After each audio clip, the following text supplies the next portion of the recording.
Dünya Kadınlar Günü diye bir gün bence yok. Çünkü kadınlar şu anda birçok kadın diğer ülkelerde de Filistin'de veya işte Suriye'de olmak üzere birçok kadın şu anda esir altında ve kadınlara saldırılar sürekli devam etmekte. Bu yüzden gerçekten Kadınlar Günü ne için kutlanıyoruz bilmiyorum. Yani kutlanılacak bir şey yok bence.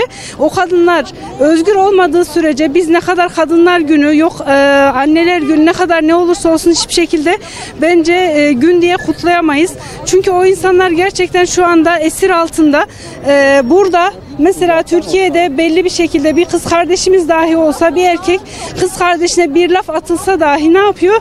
Ona karşı çıkıyor. Ama orada şu anda Filistin'de olsun ondan sonra Suriye'de olsun oradaki kadınlarımız işkence altında ve tecavüz ediliyorlar. Gerçekten en büyük şey de bu. Bu bizim utancımız. Yani bu şekilde düşünün, bir hanımınız bir kız kardeşiniz tecavüze uğrasa acaba nasıl durumda olurdunuz? Burada Kadınlar Günü'nde sadece kadınlar değil bence erkeklere de çok şey düşüyor. Erkekler olarak da yani bir şekilde gerçekten bir şeyler yapılması gerekiyor. Çünkü erkekler de kadınlar namusuna sahip çıkmak zorunda. 8 Mart Dünya Günü, Kadınlar Günü'nü ben açık söyleyeyim, İslam'a kadının verdiği değeri hiçbir toplumların değer verdiğini düşünmüyorum. Peygamber Efendimizin İslamiyet'in gelmesiyle birlikte diğer din gruplarında, kavimlerde kadının değeri yoktu. Ama Peygamber Efendimiz gelmesiyle İslam oldu, hem de kadının haklarını çok güzel belirledi. Yüce kitabımızda, Kur'an'da bunlar açık açık belirleniyor ama günümüzde insanlar nefis ve şeytana uyduklarından dolayı Kur'an'ın hükmüne göre değil, kendi kafalarına hüküm veriyorlar. Ben kısa ve öz olarak şunu söylemek istiyorum. Kafirin belirlediği Kadınlar Günü'nde Müslüman kadınlar olarak onlardan özgürlük bekliyoruz. Bu çok gereksiz ve saçma.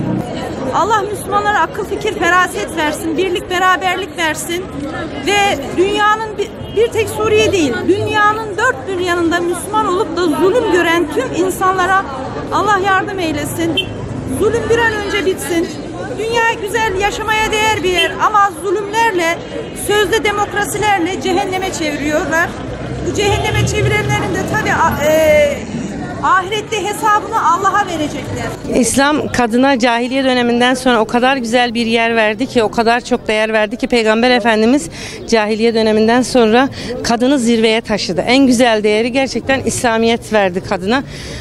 Onun için biz güzel bir yol, inşallah bugün de özellikle vicdan hareketiyle beraber Allah'ın izniyle Suriye'de zindanlarda, hapislerde çürüyen kardeşlerimizin yanında olduğumuzu ve biz de varız, biz de sizin arkanızdayız sonuna kadar.